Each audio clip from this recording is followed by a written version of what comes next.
Bueno, eh, buenos días o buenas tardes, o no sé si buenas noches cuando vean el video. Eh, bueno, para mí es bastante extraño hablarle a una cámara,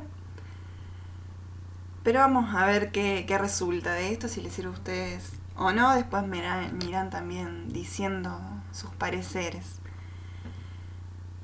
En realidad el objetivo de este video es acompañar la presentación de un PowerPoint, pero quizás esta vez con mi voz para apuntar ciertas cosas que me parecen interesantes y también hacerlo lo más parecido posible al estar en el aula y pasar el PowerPoint, que no va a ser claramente eso porque ustedes no están y los intercambios con ustedes no van a ser posibles en esta forma, en este formato.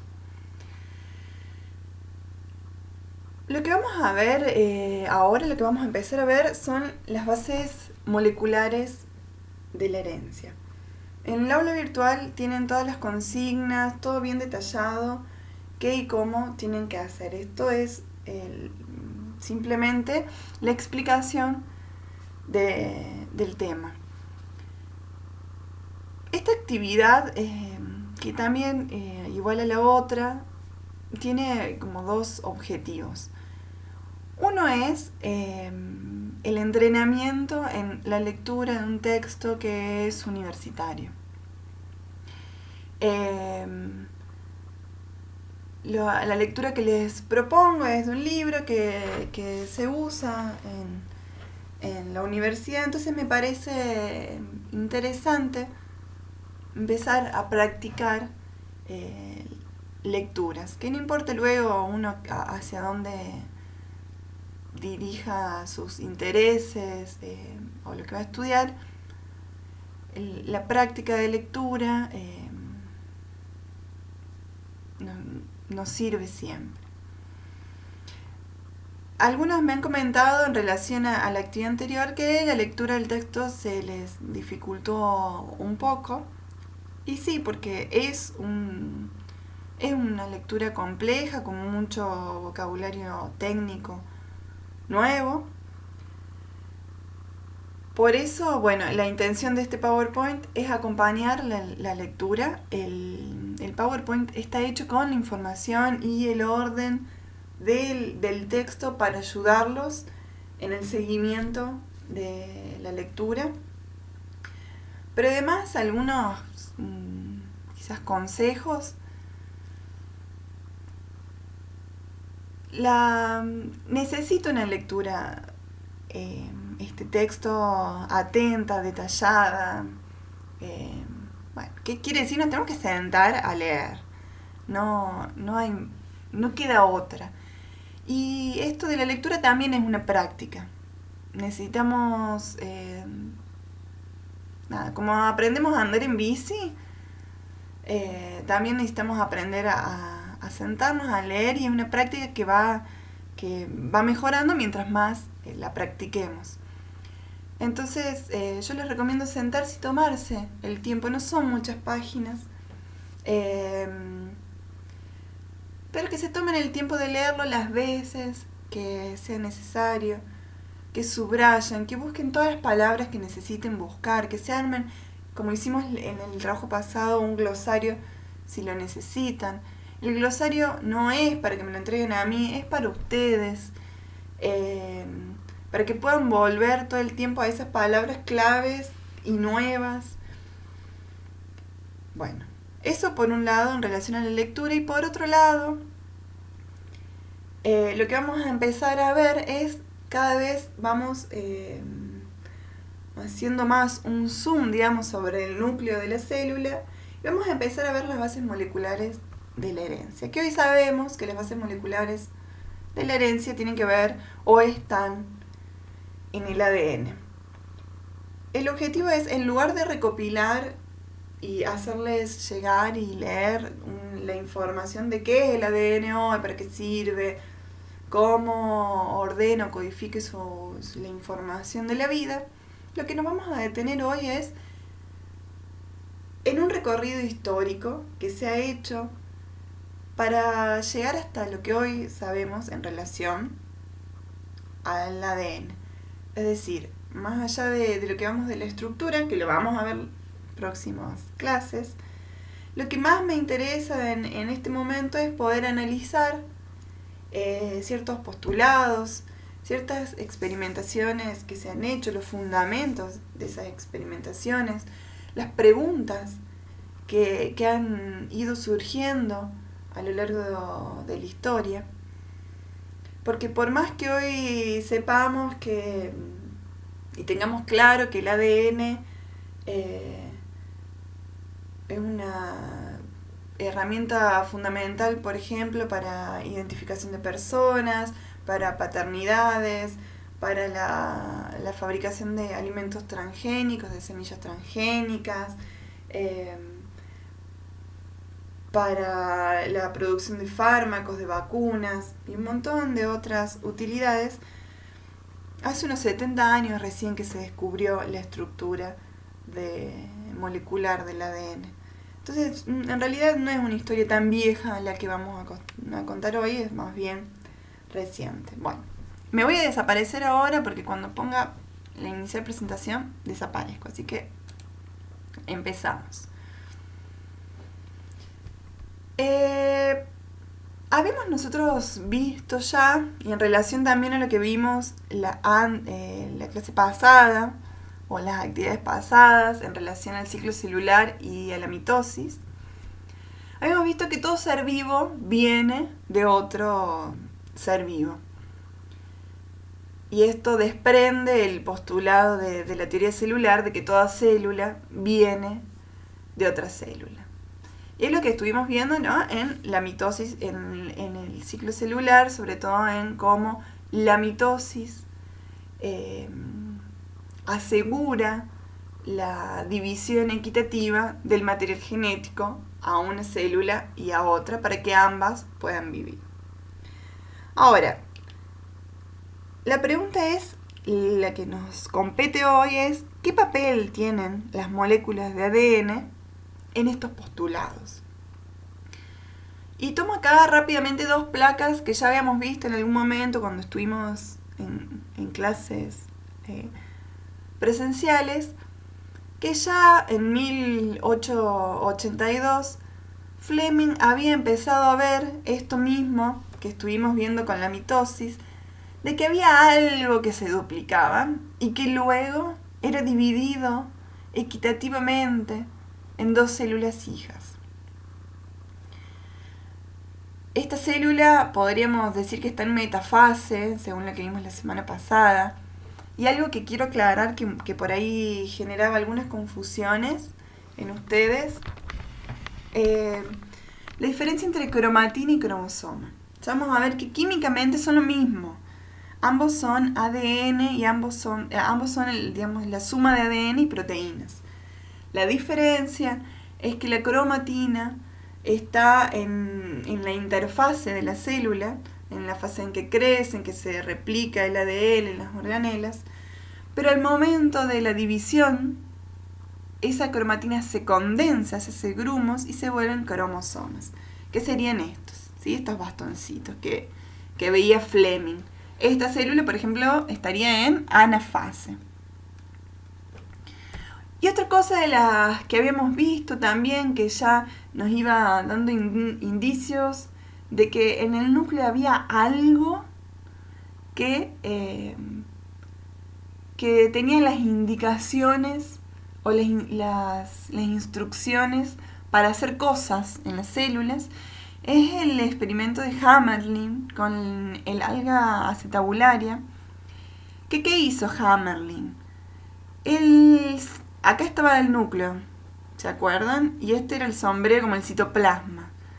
Si cortaba por acá al alga, el alga acetabularia era una célula unicelular, pero macroscópica, tenía varios centímetros, como vemos acá. Por eso lo pudo visualizar muy bien esto, más allá de la microscopía, digo. Entonces, si cortaba el sombrero crecía. Pero si le sacaba el núcleo, la zona de la célula donde estaba el núcleo,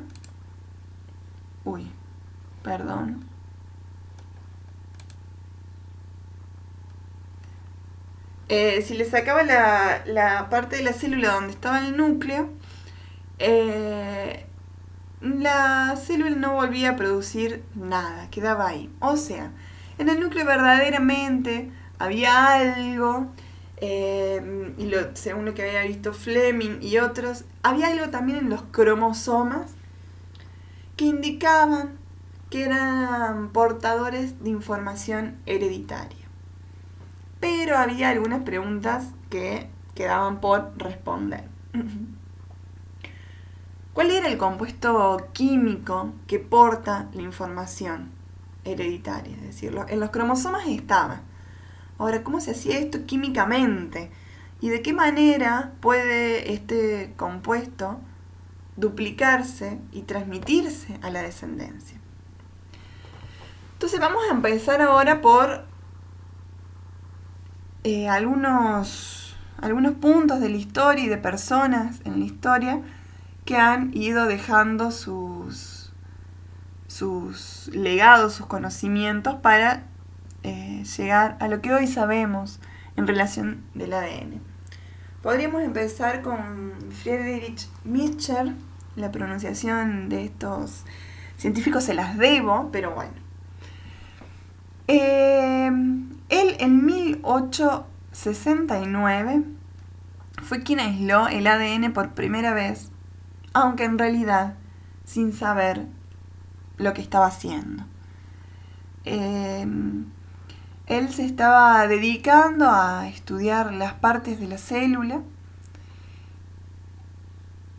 Entonces dividía las partes, las separaba, las estudiaba, bueno. Y estaba tratando células con pepsina, que la pepsina es una enzima que degrada proteínas.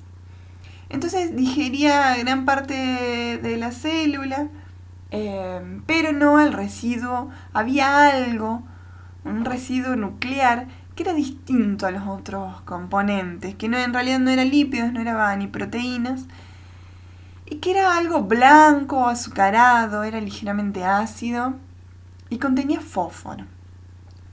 Ya vamos a ver que vamos a volver a esto que es azucarado, ligeramente ácido y fósforo, que son los contenidos del ADN.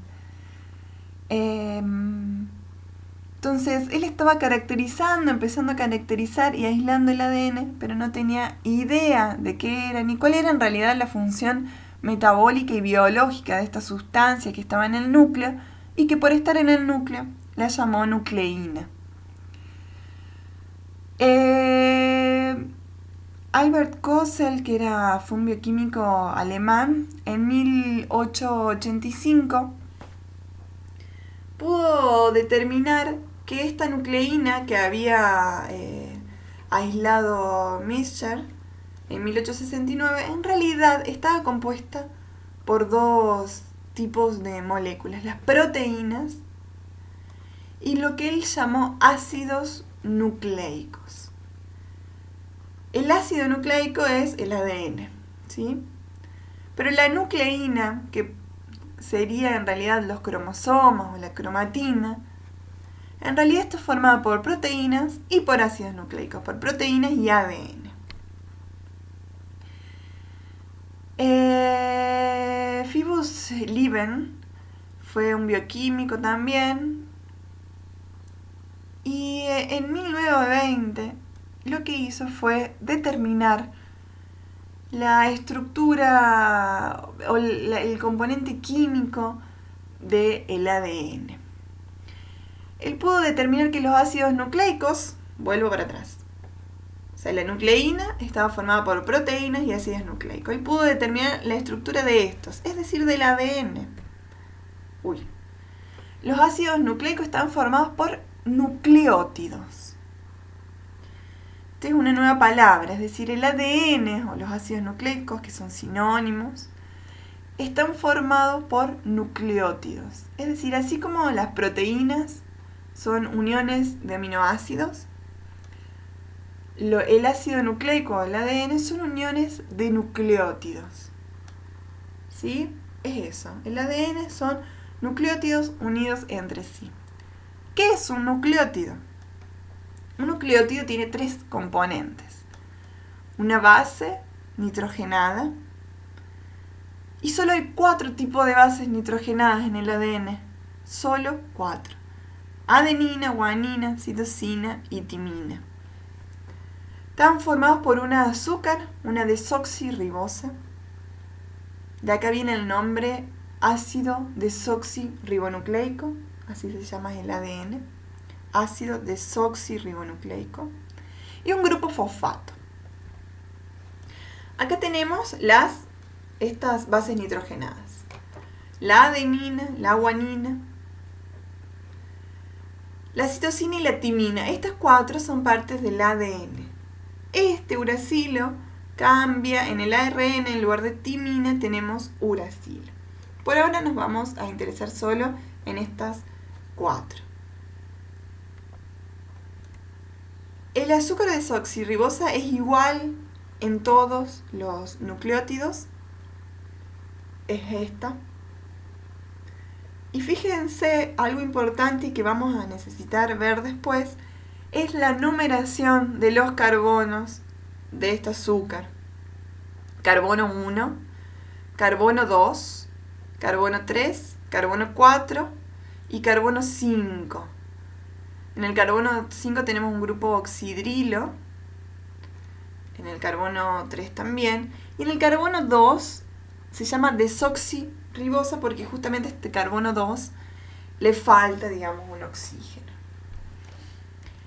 Y el grupo fosfato, ¿qué es esto? ¿No? Esto es lo que, el grupo fosfato es lo que le da la acidez a la molécula de ADN, porque el grupo fosfato tiene la capacidad de liberar protones. Ya seguramente verán algo en química de esto si es que no lo han visto. Ahora bien, estos son los 4 nucleótidos que conforman el ADN. Es decir, el ADN está formado por la unión de estos 4 nucleótidos entre sí. Fíjense que el grupo fosfato es el mismo en todos y el azúcar también es la misma en todas, ¿sí? En el carbono 1 es donde se une la base nitrogenada, y es lo que le da la variabilidad a cada uno de los nucleótidos. Es decir, tenemos solo 4 tipos de nucleótidos que forman el ADN. Lo que había propuesto Lieven es que estos 4 nucleótidos se ordenaban en tetranucleótidos, es decir, en una secuencia de 4 que se repetía, no había variación en esta secuencia. Era, por ejemplo, una timina, guanina, citosina, adenina. Y se repetía timina, guanina, citosina, adenina. Y se repetía de la misma manera. Lo que hacía pensar que en realidad el ADN hizo pensar en realidad por mucho tiempo más que el ADN era una molécula bastante aburrida, muy poco variable y que era muy difícil que la información hereditaria esté en esta molécula tan sencilla y poco variable que había descrito Lieven. Entonces muchos en realidad pensaba que la información hereditaria estaba en las proteínas de la nucleína, no en cualquier proteína, ¿no? La pregunta era, vuelvo para atrás, esta nucleína, que era el material del núcleo, estaba formado por proteínas y ácidos nucleicos. Lo que teníamos que determinar era dónde estaba esa información. Bueno, la mayoría de los biólogos, bioquímicos y demás científicos tendieron a pensar que el ADN, que el material hereditario estaba en las proteínas. Pero hubo algunos experimentos, algunos accidentales, digamos, que iban determinando que en realidad, y empezando a dar los primeros indicios de que a lo mejor el material hereditario, ese que contenía la información o instrucciones para la vida, estaba en realidad en el ADN, en esta molécula que había descrito Lieven. Frederick Griffith fue un microbiólogo que estaba interesado en realizar una vacuna para la neumonía causada por una bacteria que se llamaba Streptococcus pneumoniae. Era una bacteria que causaba muchas muertes por neumonía, sobre todo porque los antibióticos todavía no existían como tales. Entonces él estaba interesado en hacer una vacuna. En realidad lo que le interesaba a él era la vacuna. La conclusión esta vez fue accidental, no la buscaba, digamos. Y trabajaba con 2 cepas o 2 variedades de estas bacterias de Streptococcus. Una cepa rugosa que era no virulenta y una cepa lisa que era virulenta. Virulenta porque tenía una cápsula, si podemos ver acá, que esta cepa rugosa no tenía. Rugosa se llamaba así por el tipo de colonias que formaban rugosas, y lisa, que ya la vamos a ver en el libro, sale como cepa S creo que acá mi pronunciación en inglés, pero de smooth, de lisa en inglés, cepa S va a salir en el libro. Entonces, esta era no virulenta porque no tenía esta envoltura. Entonces el ratón la podía reconocer muy bien, y esta tenía esta envoltura que impedía que el ratón la reconozca. Entonces inoculábamos al ratón con esta bacteria, el ratón vivía porque su sistema inmune la podía reconocer, pero si le inyectamos con esta virulenta que el ratón no podía reconocer, el ratón moría de neumonía. Empezó a hacer algunos experimentos, y lo que hacía era matar por calor a la cepa virulenta, a la cepa lisa o cepa S, y el ratón vivía cuando se le inoculaban los restos celulares de la bacteria, pero estaba muerta la bacteria. Y si se le inoculaban los restos celulares de la bacteria virulenta muerta, pero sumado se le inoculaba también la bacteria viva, pero no virulenta, que antes no mataba, si hacíamos la mezcla de estas dos, el ratón moría. Entonces Griffith pensaba que había algo que se había transmitido desde las cepas virulentas o las cepas S a las otras cepas y que las había transformado. A ese algo lo llamó factor transformador. Y acá hay un experimento de Avery, MacLeod y McCarthy, que eran unos estadounidenses, que quisieron seguir probando, ya interesados en poder establecer quién era este factor transformador del experimento de Griffith. Y lo que hicieron fue lo siguiente. Fue tratar a la cepa a la cepa lisa, que era la virulenta o la cepa S, además de calor, tratarlas con proteasas. Las proteasas son enzimas que degradan proteínas. ¿Qué querían saber?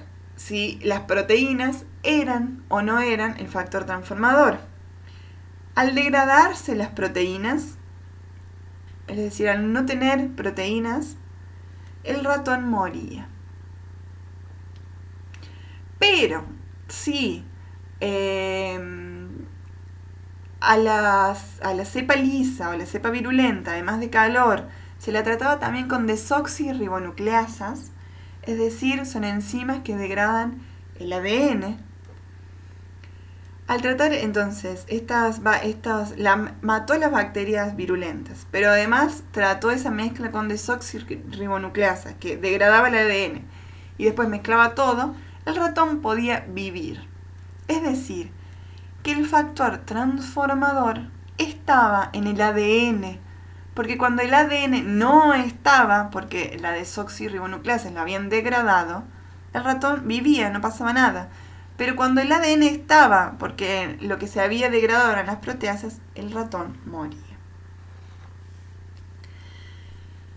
Y el experimento que en realidad terminó por concluir que el ADN era el que tenía la información o las instrucciones para la vida, fue el experimento de Alfred Shersey y Martha Chase en 1952. Fíjense que hace 70 años se estaba recién determinando que el ADN era el portador de información y de instrucciones de la vida. ¿Qué idearon ellos? Para ese momento ya había una técnica de la biología molecular, digamos, que tenía que ver con la utilización de fagos. Los fagos son virus muy, muy, muy sencillos que están compuestos por proteínas y ADN. Estos son los fagos, ¿no? Las proteínas envuelven al ADN. Y se sabía que los fagos infectaban a las bacterias, en este caso bacterias, utilizaban. Los virus hacen esto en realidad con cualquier célula en nuestro organismo, funcionan también de nuestra manera, infectan de esta manera nuestras células y de esta manera nos causa daño. ¿Cómo hacen? Liberan un material que en este momento no se sabía todavía qué era este material que quedaba dentro de las bacterias y que hacía y tenía las instrucciones para que para usar la maquinaria de reproducción de estas células y reproducir muchos virus, tanto así como para explotar a la bacteria y liberar muchos de estos virus nuevos. Entonces, lo que querían hacer Hersey y Chase era saber qué era lo que se inyectaba. Si podían dilucidar eso, podían saber si lo que tenían las instrucciones era el ADN o las proteínas. Y entonces marcaron a una colonia de virus y bacterias, los marcaron con un marcador radiactivo que fue el 32P. P por fósforo. Entonces este marcador radiactivo se une al fósforo, que es el que tiene el ADN. Y por otro lado, un grupo distinto lo marcó con 35S. Este marcador radioactivo se unía al azufre, que el azufre es un átomo que contiene las proteínas. Dejaba que suceda el ciclo de infección y luego separaban, hacían una centrifugación de ese caldo de cultivo. Abajo iban a ir las bacterias enteras, ¿sí? por peso, por peso. Y arriba quedaban el material extracelular, pedazos de proteínas y los virus. Entonces querían saber dónde estaba el marcador radioactivo, dónde había quedado. Y descubrieron que el 32P, es decir, el que había marcado el ADN, quedaba dentro de las bacterias. Y que el 35S lo encontraron en los virus.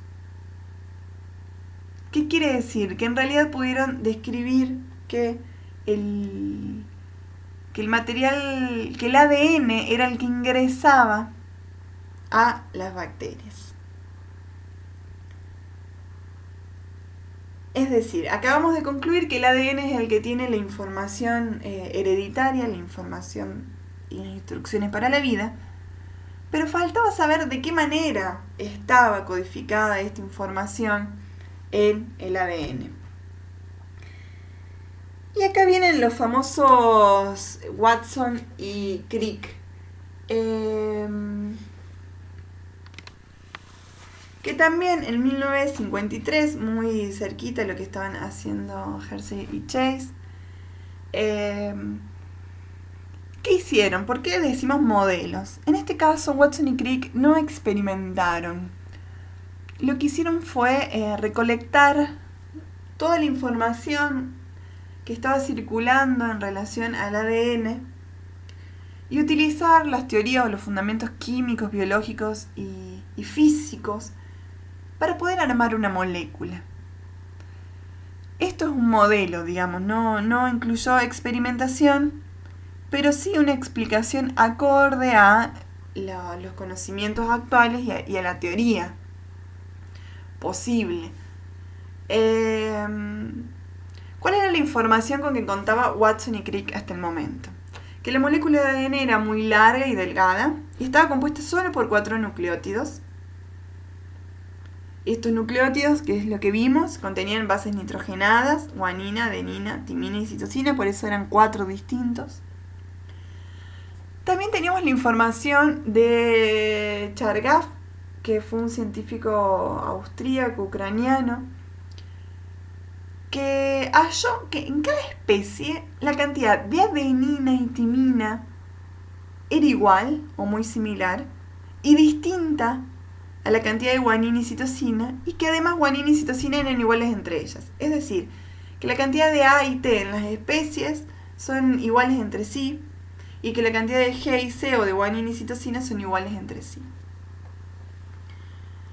También partieron de este postulado, que fue el postulado de Lieven, que fue uno de los que impidió que se entienda la variabilidad de la molécula de ADN, que decía que los nucleótidos están ensamblados en unidades, los tetranucleótidos, que se repetían, es decir, no había variabilidad, se repetían siempre la misma secuencia de 4.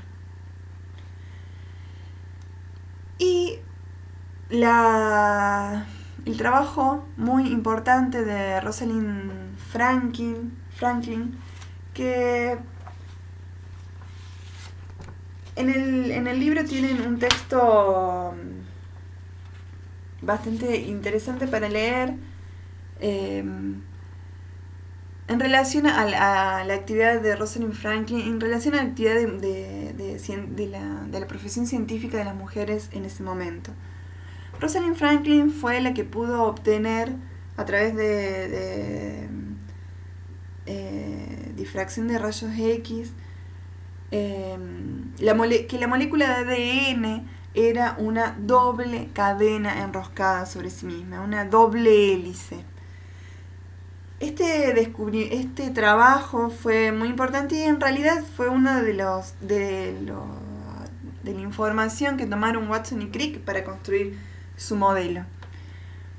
Rosalind Franklin trabajaba en el laboratorio de Wilkins, que es el científico que aparece en la publicación que hicieron Watson y Crick en el momento de postular su teoría de la estructura de la molécula de ADN. Rosalind Franklin no aparece en esta publicación, ni siquiera aparece citada su información. Les recomiendo que lean ese texto porque es interesante también para pensar el contexto científico, cómo el contexto, cómo era ser mujer científica en ese momento, qué implicó para Rosalind Franklin. Watson y Crick y Wilkins tienen un premio Nobel por lo que hicieron. Rosalind Franklin ni se la nombra. Pero ¿qué hicieron Watson y Crick? Armaron con metal, con lata, con este metal que vemos acá, este material, perdón, que vemos acá, los nucleótidos, las estructuras de los nucleótidos. Y con toda la información que tenían, empezaron a pensar y diseñar cómo podía ser y cómo podía encajar de acuerdo también a las teorías físicas, químicas y biológicas, cómo podían unir estos nucleótidos entre sí. Y acá les hago un breve recorrido porque les dejo al final del PowerPoint 2 videos que los explica muchísimo mejor de lo que yo lo voy a hacer ahora. Pero el ADN está compuesto por una cadena, esta sería una cadena, y esta sería otra cadena. Por eso Franklin decía que era una doble cadena, ¿sí? O sea, una sola hebra de ADN tiene dos cadenas de nucleótidos. Este es la base nitrogenada, esta es la adenina, este es el azúcar y este es el fosfato. Este sería un nucleótido, este otro nucleótido, otro nucleótido. En una misma cadena, fíjense que la estructura está formada por fosfato, azúcar, fosfato, azúcar, fosfato, azúcar, fosfato, azúcar. Y en el carbono 1 de ese azúcar está unida en nucleótido. Pero la cadena la hacen la unión de fosfatos y azúcares. Fíjense que este carbono al que está unido el fosfato, el grupo fosfato, habíamos dicho que era el carbono 5. Por eso vamos a decir que este es el extremo 5' de la cadena. Y este es el carbono 3. El que queda libre en este extremo es el carbono 3. ¿Sí? Por eso es el extremo 5'. Y del otro extremo queda exactamente al revés, una cadena complementaria. El extremo 3' queda de este lado y el 5' libre de este lado. Y los nucleótidos se unen entre sí a través de puente hidrógeno. Entre adenina y timina hay 2 puentes hidrógenos y entre guanina y citosina 3 puentes hidrógenos. Bueno, se ve muy mal esta placa, pero esto que tenemos acá, esta línea azul, sería como la baranda de una escalera retorcida. Esta baranda está compuesta por entonces el grupo fosfato y los azúcares, y adentro tenemos las bases nitrogenadas. ¿Dos bases cualquiera pueden unirse y formar un par en la doble hélice? No. La adenina siempre se une con la timina, la adenina siempre con la timina con la adenina, y la guanina con la citosina. Entonces es muy fácil, una vez que tenemos una cadena, construir la complementaria. Y acá les dejo 2 videos, que no lo van a poder ver acá, pero sí en el PowerPoint que se les dejo en el aula virtual, en donde él explica mucho mejor que lo que hice yo recién, quizás y más detallado, la estructura molecular del ADN. Bueno, muchas gracias por la paciencia, espero que haya servido. Bueno.